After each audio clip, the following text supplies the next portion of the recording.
অতি দ্রুত একটি অবাধ সুষ্ঠু নির্বাচনের তারিখ ঘোষণা করুন। আপনারা জানেন বিএনপির বিরুদ্ধে এবং আমাদের নেতা তারেক রহমানের বিরুদ্ধে এবং বাংলাদেশের বিরুদ্ধে ষড়যন্ত্র কিন্তু এখনো কিন্তু থেমে নাই। আমরা এখন পর্যন্ত দেখতে পেয়েছি ছাত্র বৈষম্যের নামে একটি সংগঠন, তারা আজকে একা একা সময় সকালে এক কথা বলে, বিকালে এক কথা বলে, রাত্রেবেলা এক কথা বলে। গতকালকে পত্রিকা দেখলাম যে জুলাই ফাউন্ডেশন নামে একটি সংগঠন, যেটা ছাত্র যারা জনতার গণঅভ্যুত্থানের সময় যারা আহত হয়েছিল, নিহত হয়েছিল, তাদের পরিবারকে সহায়তার জন্য অন্তর্বর্তীকালীন সরকারের পক্ষ থেকে জুলাই ফাউন্ডেশন নামে একটি ফাউন্ডেশন করা হয়েছে।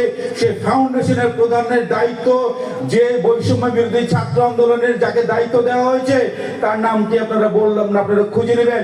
তার বিরুদ্ধে খোদ বৈষম্য বিরোধী ছাত্র আন্দোলনের সমন্বয়করাই প্রশ্ন তুলেছে।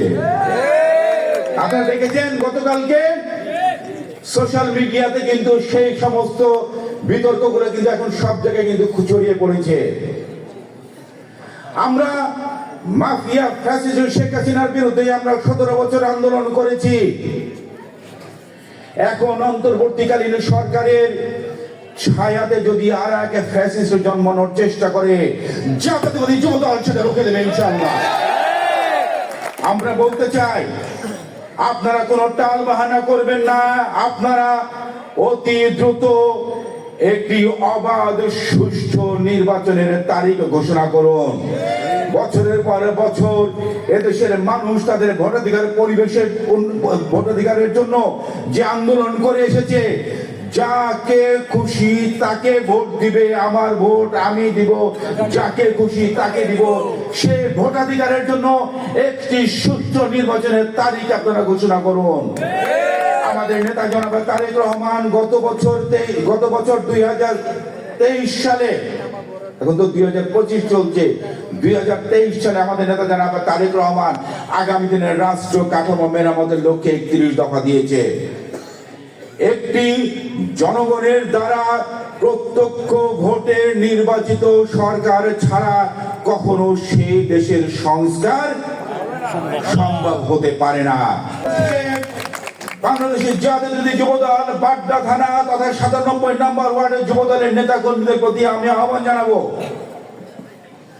আমাদের নেতা জনাব তারেক রহমান একটি কথা বারবার বলেছেন, বারবার আমরা জানি, বাংলাদেশের জাতীয়তাবাদী যুবদল তথা বাংলাদেশ জাতীয়তাবাদী দল বিএনপির সকল ক্ষমতার উৎস হচ্ছে দেশের জনগণ।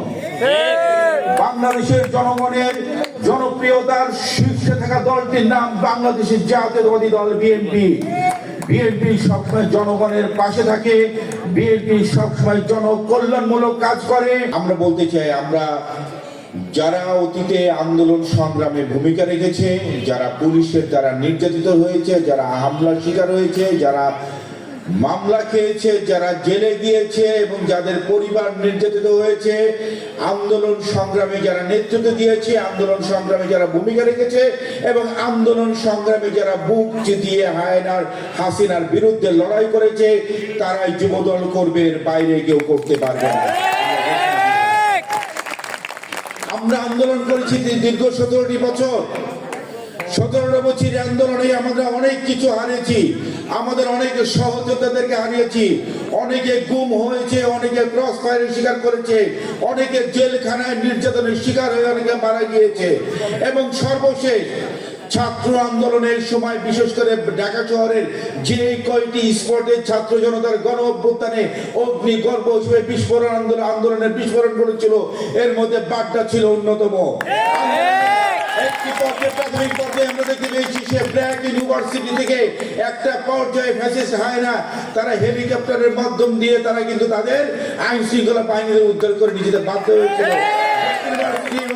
ইউনিভার্সিটি থেকে যে আন্দোলনের যে একটা বিস্ফোরণ ঘটেছিল, সেই ছাত্র ভাইদের সাথে বাড্ডা থানা বিএনপি যুবদল ছাত্রদল স্বেচ্ছাসেবক দল যে তাদের সাথে কাঁধে কাঁধ মিলিয়ে ফ্যাসিস্ট মাফিয়া হায়নার বিরুদ্ধে যে লড়াই করেছিল, বুক দিয়ে রক্ত দিয়েছে, আমাদের অনেকে সহযোদ্ধা সেদিন গুলি গিয়েছে, অনেকে মারা গিয়েছে, অনেকের চোখের ভিতরে গুলি ঢুকেছে, অনেকে পঙ্গুত্ব বরণ করেছে, তারপরেও আন্দোলনের মাঠ ছেড়ে তারা চলে যায়নি। অবশ্যই ওই কমিটি গঠনের ক্ষেত্রে তাদেরকে প্রাধান্য দিয়ে কমিটি করা হবে এবং তাদেরকে দিয়ে কমিটি করা হবে, এর বাইরে কোনো ব্যত্যয় ঘটবে না। আমরা বলতে চাই, দীর্ঘদিন ধরে আপনাদের 97 নম্বর ওয়ার্ড যুবদল কমিটিটাকে আমরা সুনির্দিষ্ট অভিযোগের প্রেক্ষাপটে আপনাদের কমিটিটাকে আমরা বিলুপ্ত ঘোষণা করেছি। আপনারা সবাই জানেন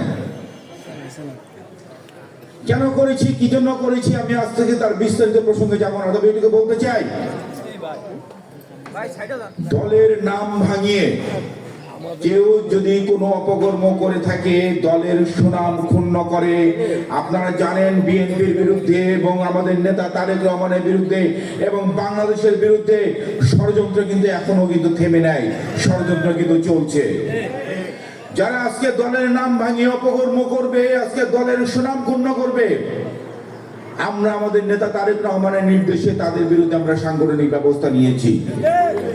আমরা সাংগঠনিক বিষয়গুলো আমরা অবশ্যই বিবেচনা করব, কিন্তু সেটার জন্য সময় লাগবে। কারণ আমাদের নেতা তারেক রহমান অত্যন্ত পরিষ্কারভাবে 5ই আগস্টের পরে পল্টনের জনসভায় বলেছিলেন যে আপনারা কেউ দলের নাম ভাঙিয়ে কেউ কোনো অপকর্ম করবেন না, দলের কোনো বদনাম করবেন না।